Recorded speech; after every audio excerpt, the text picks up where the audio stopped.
my heart away, went a bit too far, so wrong.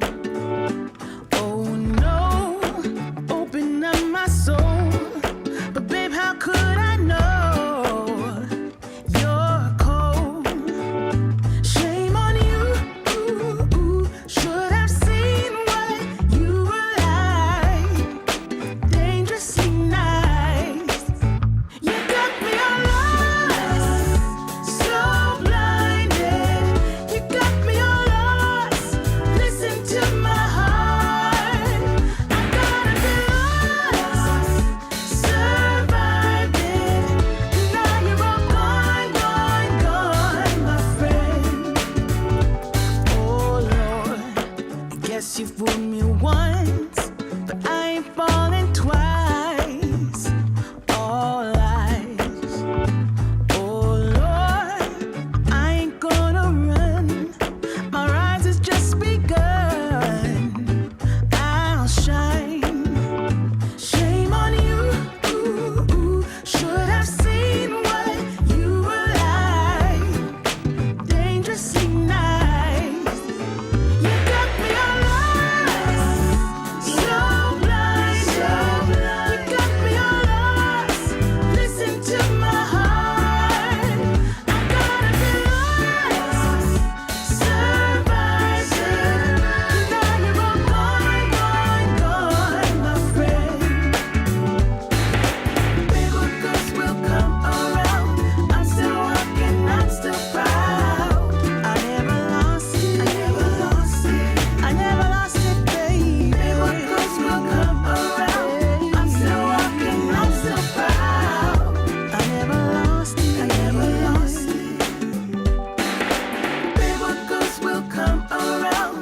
I'm still walking, I'm still proud. I never lost it, I never lost it, I never lost it, baby. Babe, what goes will come around. I'm still walking, I'm still proud. I never lost it, I never lost it.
Hello, folks. Ken Rashad, HBCU Sports, another edition of HBCU Live. I'm joined with the usual cast of characters: Kendrick Marshall, Chris Stevens, and Jared Hoffman. Gentlemen, week 5 has gone, it came and went, and a number of interesting storylines that we are going to address. And just for those who, in case of those who are watching, we're going to cover a couple of things today. We're going to take a look at some D2 football. We are going to address North Carolina Central's win over Campbell and some social media shenanigans that took place as a result. We're also going to talk about the FAMU Rattlers and comments made by head coach Willie Simmons with respect to Jeremy Musa and his comments that he made on social media as well. And then, of course, we're going to answer the question that everybody wants to know: if this is indeed the year of the Tiger. And I will give you my thoughts on that later on the show. But let's start with some Division II football recaps from last week. Fellas, what did we learn in week 5 with respect to starting off with the CIAA? I'll start with you, Jared. Well, the CIAA North might have got a push to find out who's going to be coming out of that division and representing the conference. Virginia State got a kept themselves in the win column, and their competitor this upcoming week, Bowie State, was not successful. They were, for lack of better words, outplayed by Livingstone in every asset of the game. It might have been the worst I've seen Bowie State look in a very long time. They were outplayed in every area, turning the ball over, looking unfocused on offense, and unlike them, looking unfocused on defense. And now they're going to go into a Virginia State matchup where they're essentially fighting for their season. They lose this game, they're down three. They're 3-2 in the conference, and Virginia State is still undefeated, and they'll need Virginia State to lose 3, and Bowie State's going to have to win out. And Virginia State, their schedule down the stretch is very easy. So the only game that they could possibly lose is Virginia Union, and that's only if Jada Byers is back comfortable. He just returned this past week, but he only had 10 carries for 19 yards. So this is going to be an uphill battle for Bowie State going into their homecoming. I will be in attendance. But, yeah, I think the CIAA North could be decided this weekend if Bowie State loses. Now, in the SIAC, we have a collision course, a heavyweight fight between Benedict and Miles. I think that could possibly, even though that conference is tight knit, so one of those teams will be knocked out of the undefeateds. Miles got a dominant win over Morehouse.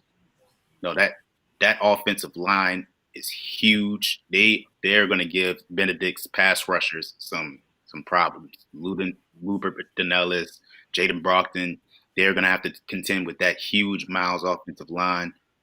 But both teams are very good in the skilled positions as well. We'll see who comes out of that matchup with the victory. But one of those teams could definitely, honestly, I could say whoever wins that game could possibly win the conference, and they will go on to the Division II playoffs. And I can definitely see either one of them having a sustained run in the D2 playoffs. And finally, don't want to be too long-winded, but West Virginia State.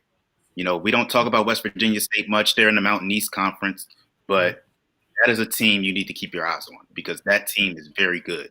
They have a quarterback in Donovan Riddick that is one of the best quarterbacks in D2 football. They have a running back in Joel Felder, who's currently 3rd in Division II in rushing. So that's a team that could win the Mountain East Conference and potentially have win a game in the D2 playoffs as well, or at least give a first-round matchup a tough out. We have a lot of talented teams in the D2 ranks. I didn't even mention Albany State, who's still undefeated, Tuskegee, who, although they lost to Alabama A&M, it has no bearing on anything going on in the SIAC or the Division II ranks. Fort Valley State just beat Allen. Proved that Allen still has a ways to go before they could become a contender. So if you're not locked into Division II football, you should be, because there's a lot of excitement going on. Chris Stevens. Sorry for that long spill.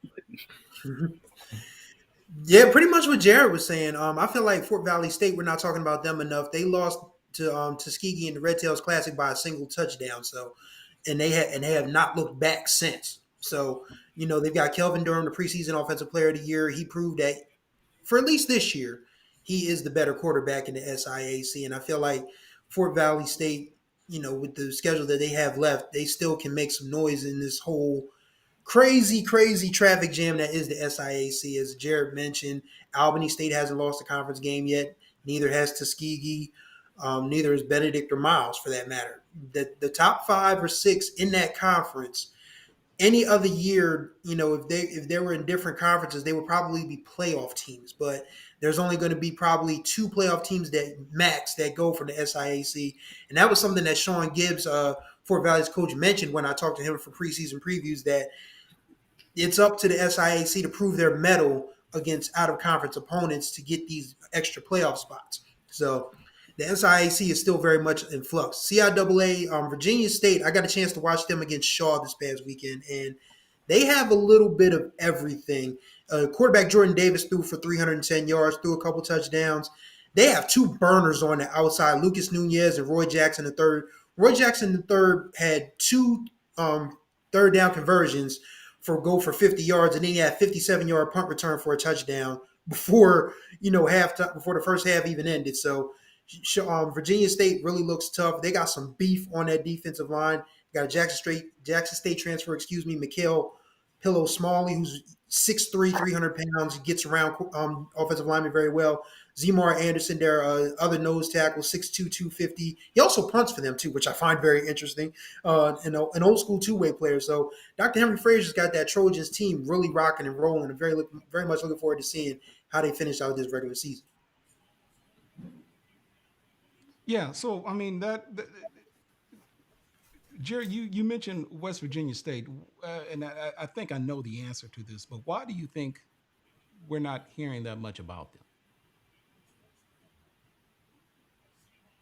Well, I think it's the Tennessee State, North Carolina A&T syndrome. They're Hampton syndrome. They're in a conference that they don't.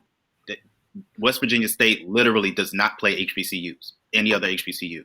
So they're playing against the West Virginia Wesleyans. They're playing against the Concordia State or whatever the schools are called. We don't see or hear from them. They have a presence on social media, but it's not like any other HBCU does. And to be quite honest, their campus, if you look at their overall campus, it does not look like any of ours. There's not a lot of people like us there. There is people like us there, but the majority of them do not look like us. So when you have, schools like that, Bluefield State is another one. If Bluefield State was not in the CIAA, they would not get the attention that normal HBCUs do, because they're not here, and they do not. Their campus is majority mixed. So I just. I think we can go ahead and say that if I'm not mistaken, statistically speaking, the campuses are majority white. If I'm not mistaken.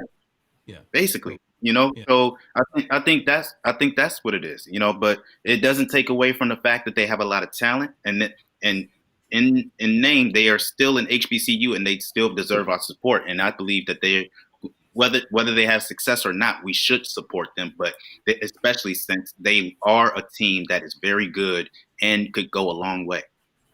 You would think that, well, Bluefield State, I mean, haven't they made strides? I mean, I guess I'm finding it somewhat odd that you would think that at the very least, they would take the time periodically to play non-conference games against some of those teams in the CIAA, and that doesn't appear to be the case. And it leads me to wonder: is it done by design? I mean, I understand that there are always business reasons as to why a team does something, regardless of whether it's at the Division I or Division II reason. Uh, depending on what level you are, it's always about the money per se and the budgets and so forth that go along with making some of these decisions for athletic directors.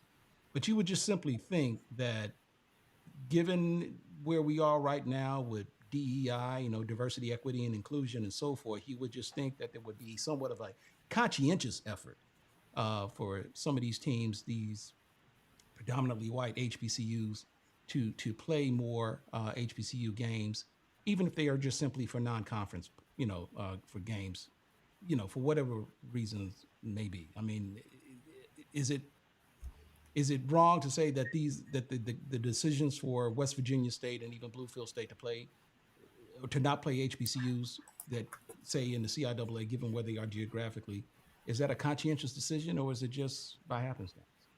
Anyone?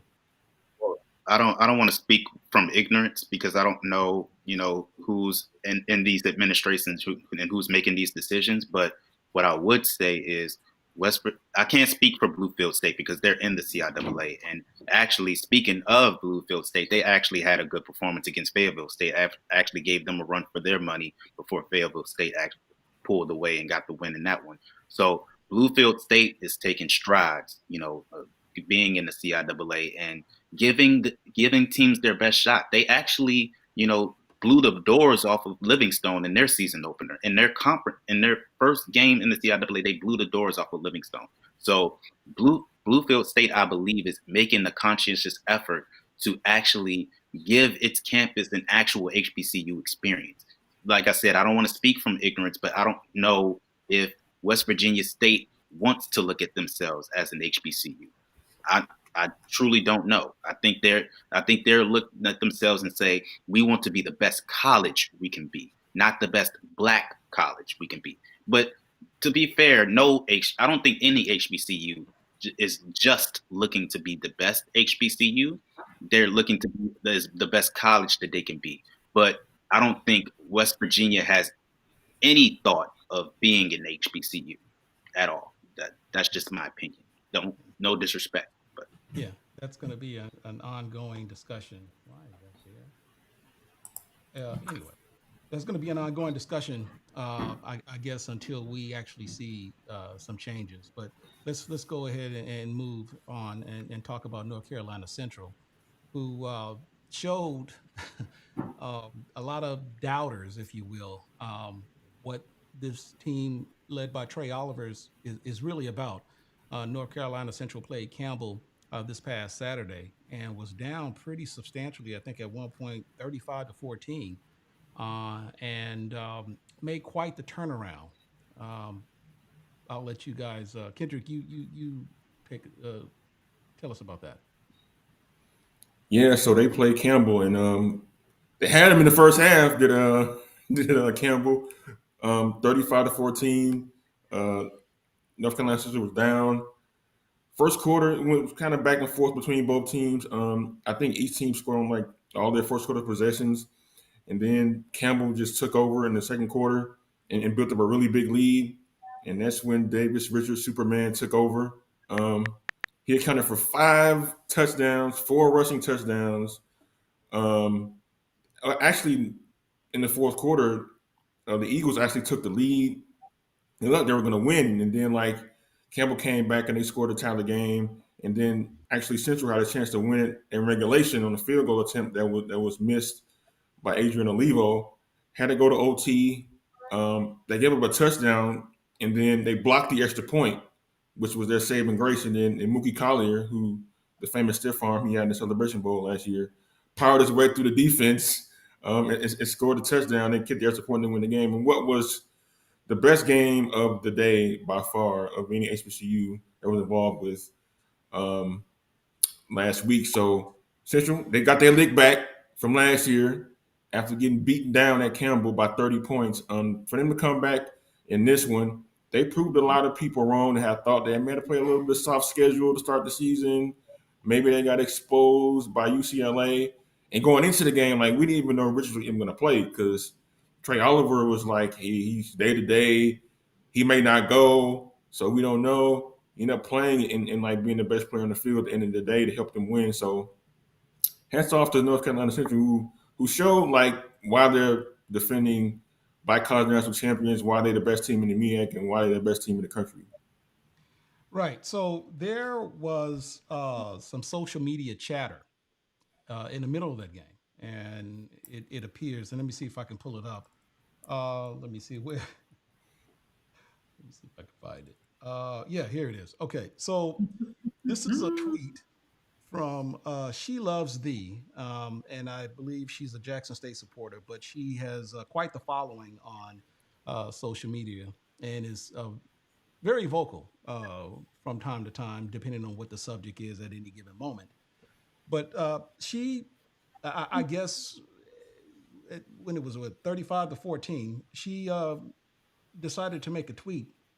And let me see if you guys can. Yeah, you guys should see that. She says, "This is what happens when you have a cupcake scheduled to begin.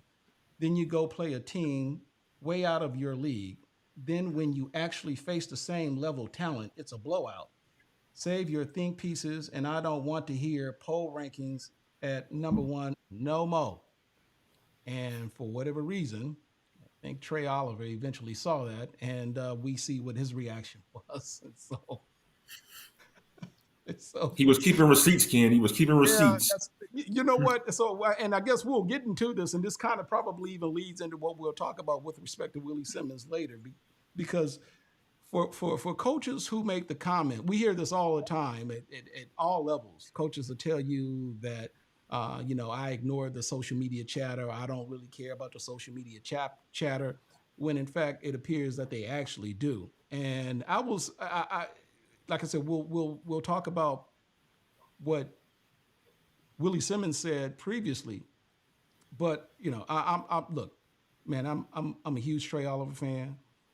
I appreciate Willie Simmons, both of those brothers, for the simple fact that Connell Maynard too.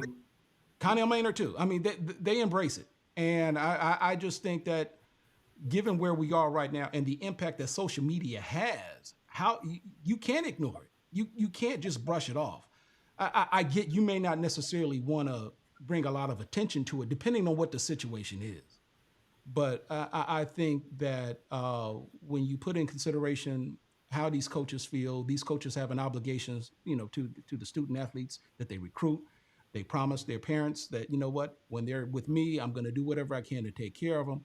And this is kind of like just a microcosm of them literally taking care of their student athletes. So kudos to Trey Oliver, who didn't think it was beneath him to respond to a social media post like that.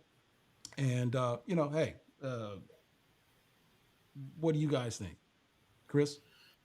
For me, we joked about it before we came on the air today that when coaches say they don't pay attention to social media, we know it. We know they do. I mean, it's just who they are. I mean, these new generation of coaches, I mean, they actively seek out the smoke. They are not afraid. Like when Willie Simmons penned his stirring defense of Jeremy Musa, of course, we'll talk about that in a little bit. Somebody said that somebody responded to Coach Simmons that you're not the quarterback guru that you say you are, blah, blah, blah. And Coach responded. He said, well, you should check the records of the NFL scouts that are coming to our campus every day. Right. And, the passing rankings of Jeremy Musa and all of that. You got to love it, even though as a coach, it can probably be a distraction. I think what's probably going to be a bit of a distraction is that in that instance, Coach Simmons was was responding to a FAMU stakeholder. I guess that person with the snake in their bio was like a FAMU fan or what have you. But it's a difficult situation coaches and players find themselves in, because you can't, grind the gears of the stakeholders, no matter how delusional some of them may be. Because the ones that haven't played the sport, haven't coached the sport, they're usually the ones with the most to say. And those are the ones that you just probably, like there are times when I watch people talking about the game on social media and I'm like, be quiet. You don't know what you're talking about. And you've never played. You've never been in that environment. You don't know what these guys and gals, if we're talking about different sports like women's basketball, soccer, field hockey, volleyball, lacrosse, what have you. The heat of the moment in a game, you don't know what you're going to do until you're faced with something. That's a life lesson. We're not even talking about sports here. This is just a life lesson. You don't know what you're going to do until you're with something, until you're faced with it. And whatever the cause is for some of these folks to be abrasive, rude, cruel, and ridiculous to 18, 19, 20-year-old kids, because they're still kids, it's ridiculous. And I get why the coaches want to step in and say, okay, that's enough, because it's unnecessary. And granted, Trey Oliver's post wasn't defending a kid, but he was defending his team as a whole, because that person who was saying, okay, this schedule that y'all have is trash, and now y'all are getting, your butts kicked. And of course, it was easy to say when they were down 21 points, but of course, when you're winning, it's easy to put the eyes emoji like, what was that? What was said? What was said? Because you pulled it off, and you gotta love it. But at the same time, I hope that coaches don't veer too far off into that and get sidetracked from the mission, which of course is making their kids successful. Right, but when you look at North Carolina Central's schedule up to this point, I don't know if you can necessarily call it a cupcake schedule. I mean, you started off the season with Winston-Salem State. That's a Division II. They played down. Okay. North Carolina A&T, that's not a cupcake. That's a rival. That's an FCS school. UCLA, that certainly isn't a cupcake, but we saw how that turned out. Mississippi Valley, again, that's an FCS team. And so they're still playing at their level. And while Valley may not necessarily be world beaters, I mean, again, that's not North Carolina Central's fault for Valley being the way it is, but it is an FCS opponent. And so, and of course, you had this game against Campbell, again, another FCS opponent. So I'm not exactly sure how we can conclude that it's a cupcake schedule, but nevertheless, North Carolina Central made the most of it. If you want to comment, Jared, feel free. Well, a couple things. One, I think we need to point out that Trey Oliver was not the only one in that thread. It was also Lavelle Moulton laughing at her. Right, he did. Yeah. Yes. Just also didn't want that to go unspoken. But he did make sure to get a good laugh in. Yes, he did. Yeah. Yeah. So a couple things. It's like HBCU football. When you think of HBCU football, you think of resilience, you think of toughness, you think of, heart, determination. That's why when people say that not everybody can play HBCU football, it's because we are bred of toughness that not a lot of levels of football have. It's not going to be pretty. It's just like in basketball. We're not going to look pretty. It's not going to be those plays where you're like, oh my goodness, that was so beautiful. It was so gracious. You know what I mean? It's going to be, or, you know what I'm saying? Like you'll see somebody take a big hit. You'll see somebody, fighting for a loose ball. It's all the guys that want to do the dirty work. It's all the guys that are the workhorses. You know what I mean? So you can't look at a game and just see a score and automatically think that the game is over. You know what I mean? You can't look at a game and say, oh, they must have dominated them. No, they might have gotten outworked to that point, but they were just the better team. We'll get to that with Florida A&M later. So look, she was premature, and she's probably just salty because Jackson State lost last year. Sorry, Kendrick. Didn't mean for that to be a stray at you, but get over it. You lost, and probably not going to get back this year. But your team is good. You guys were idle this week. You guys can still. There's still a path for you to get to the SWAC championship game. So, I get it. HBCU Twitter, or the app formerly known as Twitter, it's salty. We're all salty. We're not gonna act like we're not. We all give our subliminal shots. So it was just something funny, and sometimes it's funny for you, and sometimes it's funny against you. This time it was funny against you. I will say this, Ken. Yeah, Ken, I will say this, social media, as we know, has allowed a window into people's minds that probably shouldn't have windows allowed there. It it has allowed us to be interactive with people who before we couldn't be interactive with, like pro athletes, like somebody popping off at Kevin Durant.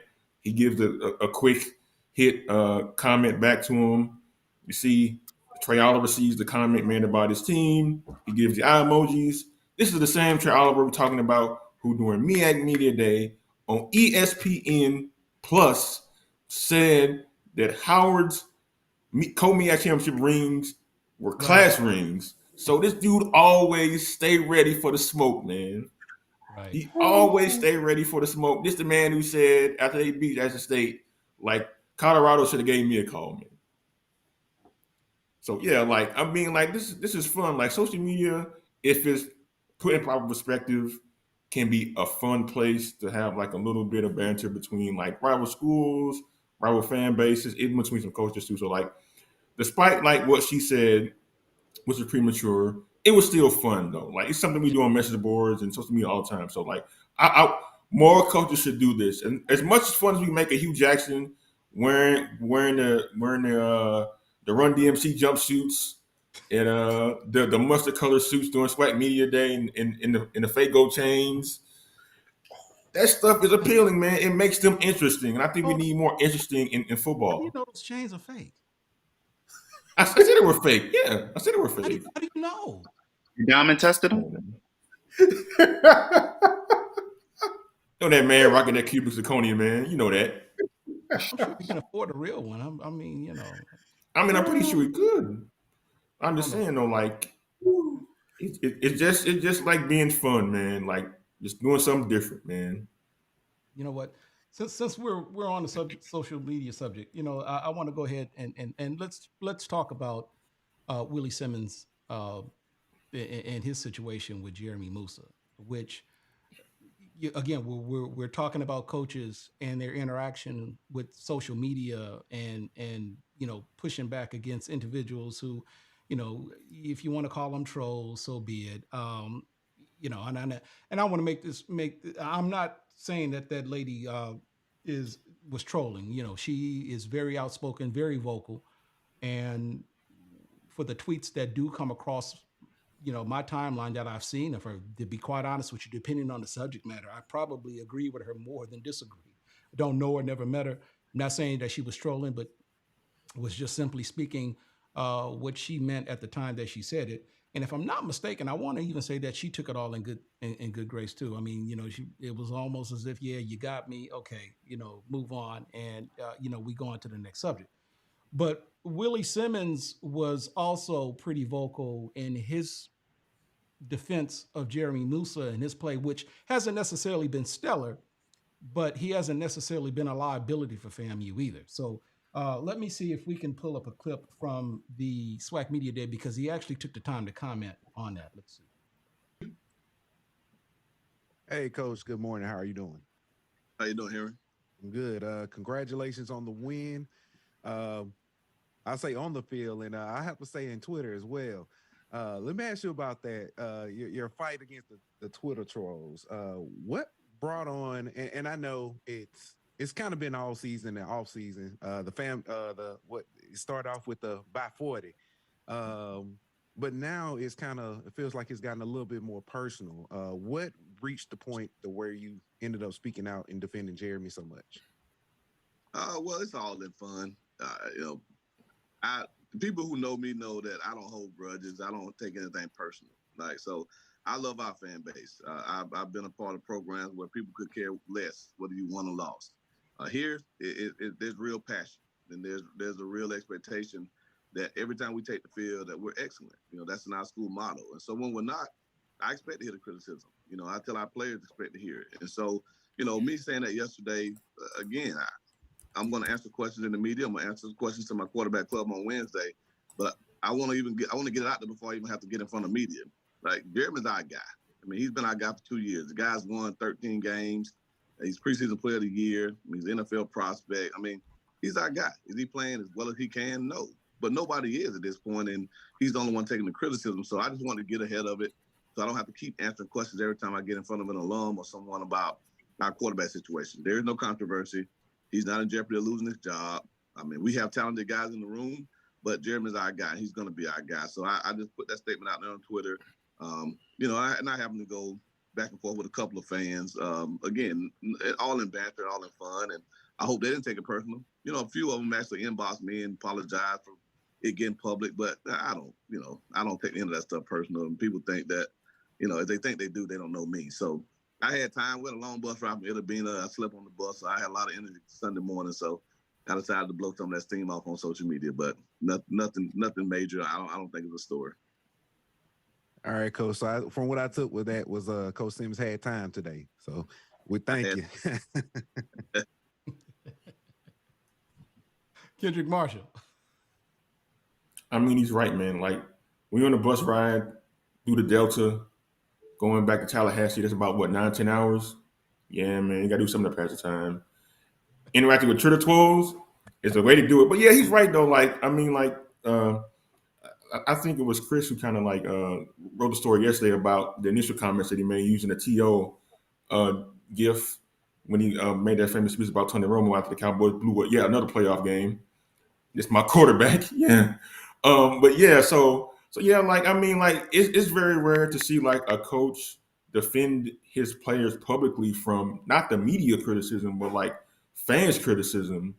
I mean, like as we mentioned before, as you can see the gift right there.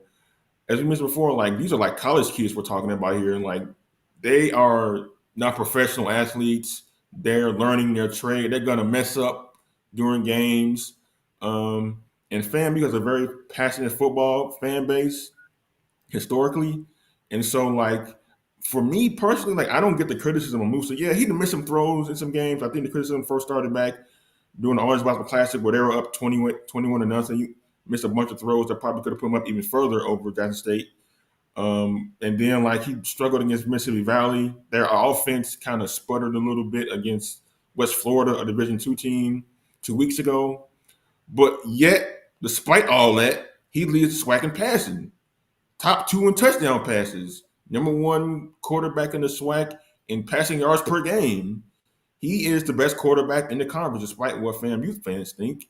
He's the quarterback getting the best chance to win, and likely going to lead him to a SWAC East Championship in the Celebration Bowl when it's all said and done. So, like, yeah, I think I give kudos to Willie Simmons for stepping up and defend his player in that way, despite what he thinks is going to happen from the standpoint of like what stakeholders might do or how alumni feels about it. That's what a coach is supposed to do. He's supposed to take the bullets and arrows for his players. So I think it'll galvanize locker room, and I think it'll make Jeremy Musa, if he has struggled this season, play a little bit more better too. Chris? Yeah, I agree with Kendrick 100%. Like, you can tell that Willie Simmons is a guy who just is not going to leave his players in the lurch. And as a coach, that's somebody, and as an athlete, that is somebody you would, as the old expression goes, run through a brick wall for. Guy like your coach is sitting there saying, yeah, you're not going to, talk about my guy, my quarterback, when he's doing the best he can. And he's not playing perfectly, but at the same time, we are leading the SWAC East by two games now. Because when you think about it, they already have the tiebreakers over Jackson State and Alabama State. Alabama and A&M is 3-2, but the 2 of those wins are against Division II. So do it that way, what you will. And doesn't look like that not Arkansas Pine, but Bethune-Cookman or anybody else, or Bethune-Cookman will pose much of a challenge in this SWAC East this year. So FAMU pretty much just has to stay healthy, not doing foolish, stay away from foolishness, and they should be in the SWAC championship game and probably at the Celebration Bowl. So I get why Coach Simmons is trying to, as the late great Don Knotts, when he played Barney Fife on the Andy Griffith Show, said, nip it in the bud. He's trying to nip it in the bud right now, saying, okay, we're not going to have this. We're doing the best we can. Jeremy's doing the best he can. If you guys just hold tight, give us your support, we will see you in Atlanta. And that's the bottom line. Anything to share, Jared? Well, going to the point of, Willie and other coaches using social media to, defend their players and their teams is, sometimes you got to use discernment, when it comes to social media, because there's always, just like in the stadium, there's always people that are trying to say something to get a reaction out of you. There are people who are just trying to get a reaction out of you. There's sometimes going to be people that'll reply to you and they don't even think that you're going to see it. They just put it out there. You know what I mean? So it's all about discernment at the end of the day, and it's all in fun. Social media is supposed to be fun. Let me put that asterisk. It's supposed to be fun,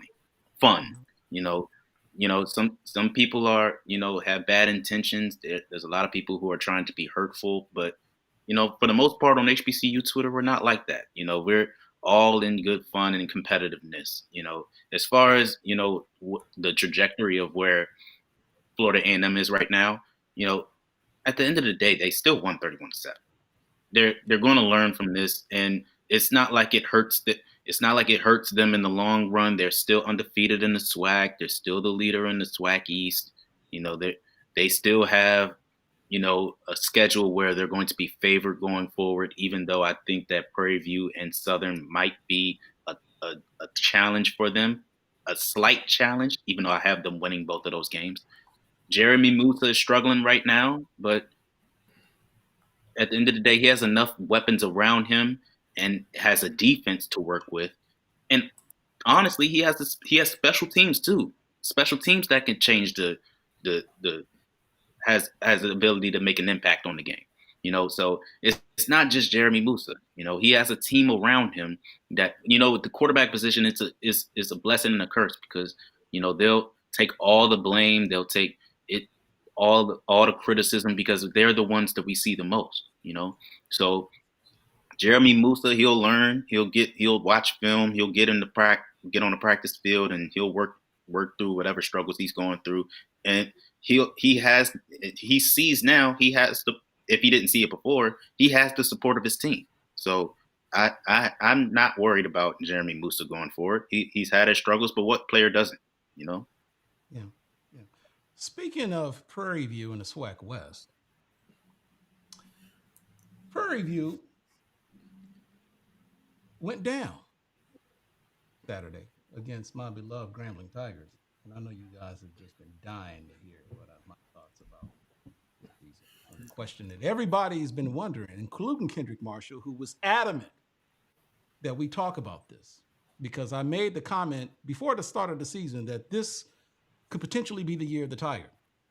And so Kendrick figured with a 3-game winning streak ongoing, with finally ending the 5-game losing streak to Prairie View, and with the G-Man currently in first place in the SWAC West, he wanted me to possibly expound on the question, is it really the year of the Tiger at Grambling after the win over Prairie View?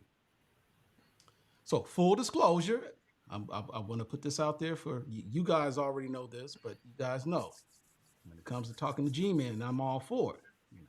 But I'm not so loyal that I'm blind and I can't be honest. And I'm going to tell you why I thought this year would be the year of the Tiger when before the season started, when they were preparing for that first game against Hampton. And the reason why I thought this could potentially be the year of the Tiger is because there's nothing to indicate that there is a world beater in the SWAC West. I understand that Southern was expected and currently is expected to win the SWAC West. And based upon what we've seen up to this point, given some offensive struggles and possibly some concerns at quarterback with Harold Blood, Southern has basically shown up and shown out defensively. Number one defense in the conference. So there's something to be said for that. However, when you look at the rest of the teams in the SWAC West, again, there's nothing to indicate that Southern can't lose. They still have to play Grambling. They still have to play Alcorn up. Who did they beat? Who did they beat? Alabama said that didn't count.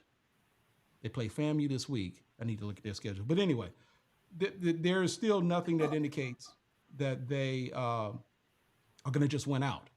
Okay. And that's the reason why I made the argument that I made. Okay. Now, Grambling is currently undefeated in SWAC play. They beat Prairie View as well as Texas Southern.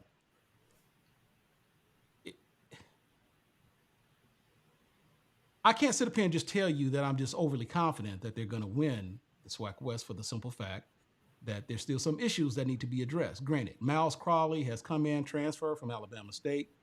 He's done a tremendous job. I believe he's only thrown 1 interception on the entire year.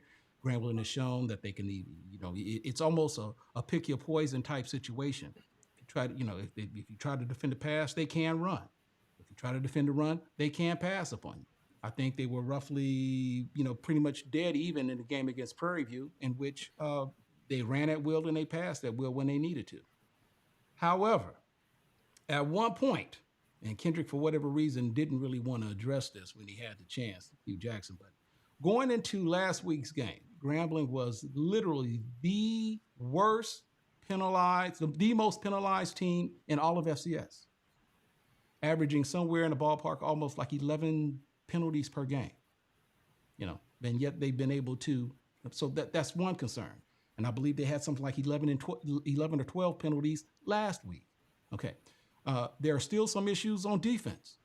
Granted, it's improved slightly, but there's still some issues with that secondary with DBs and safeties to where, we've constantly seen blown coverages in the pass game. So,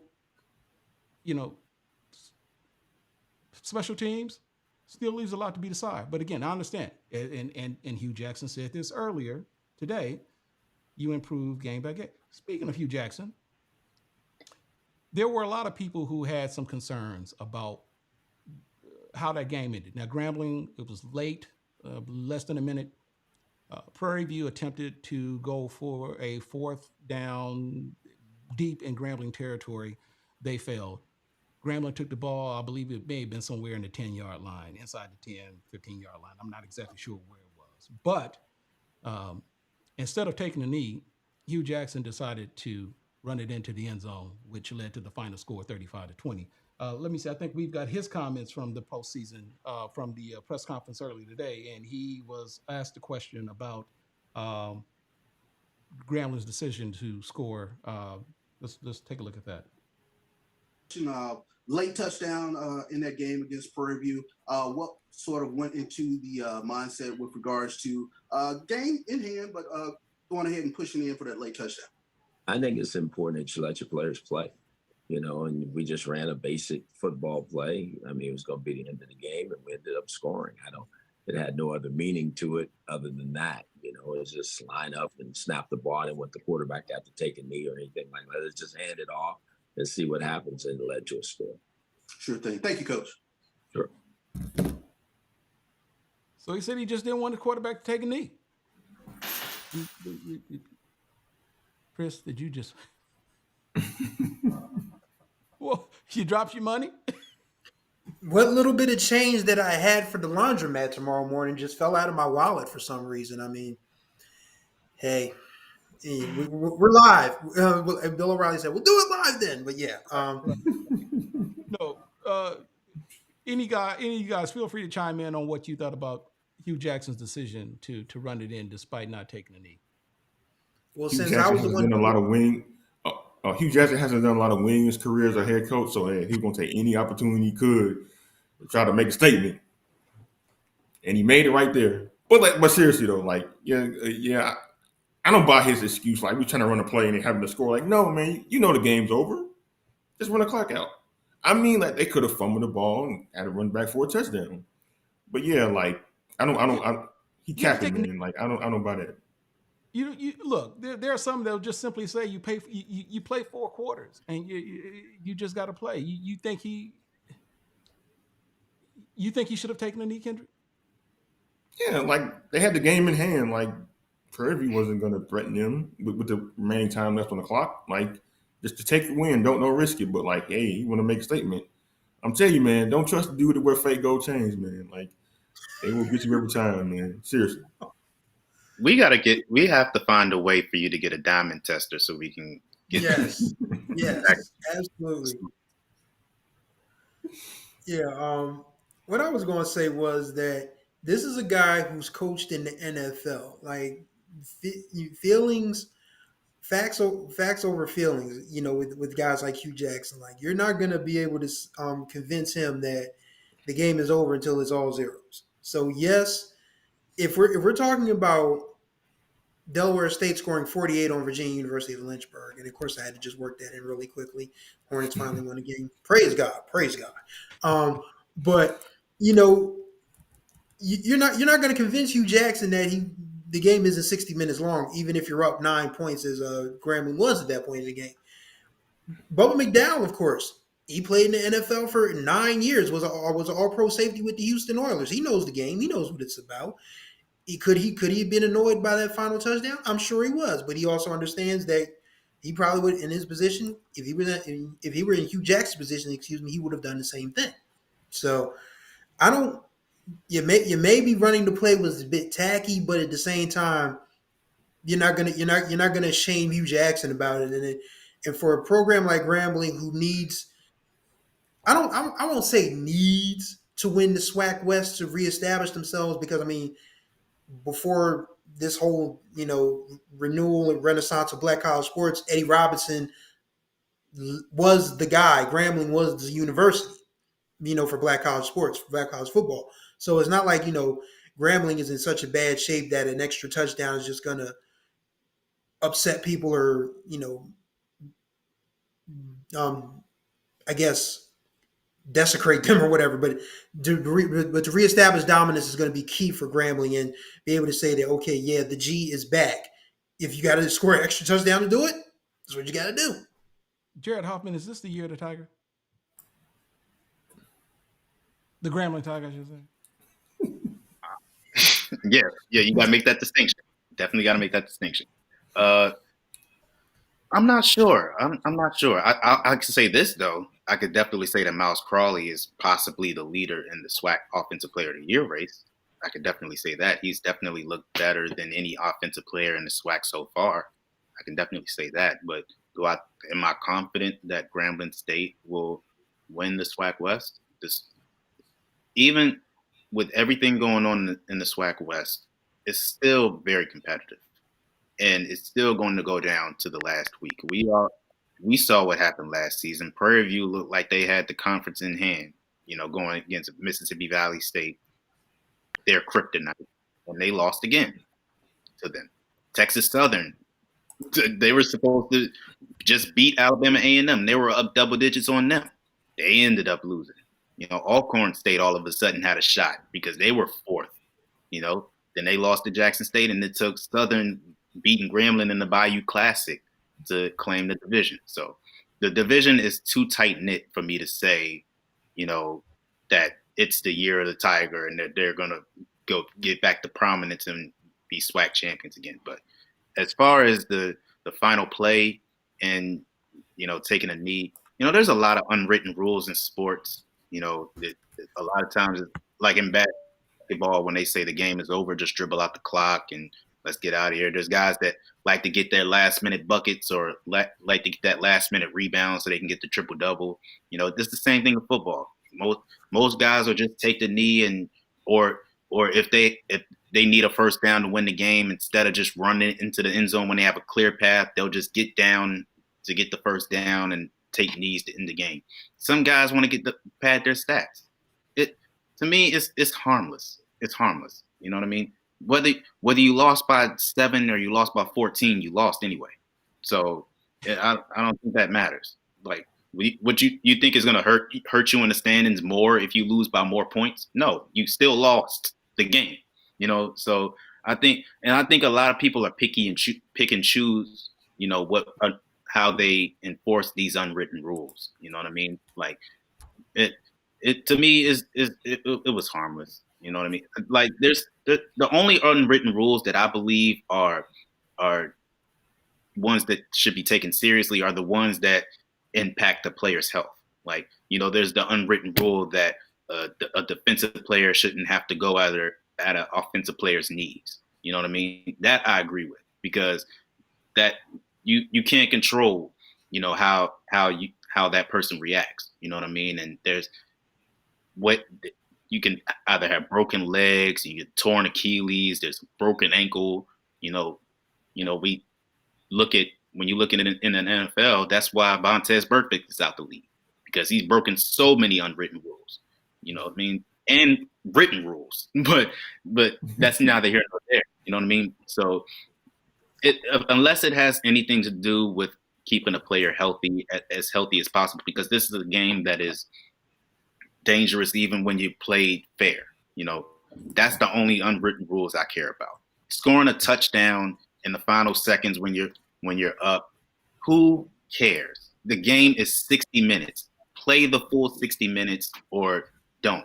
You know, if you mad that they scoring a touchdown in the last minute, you should have stopped them.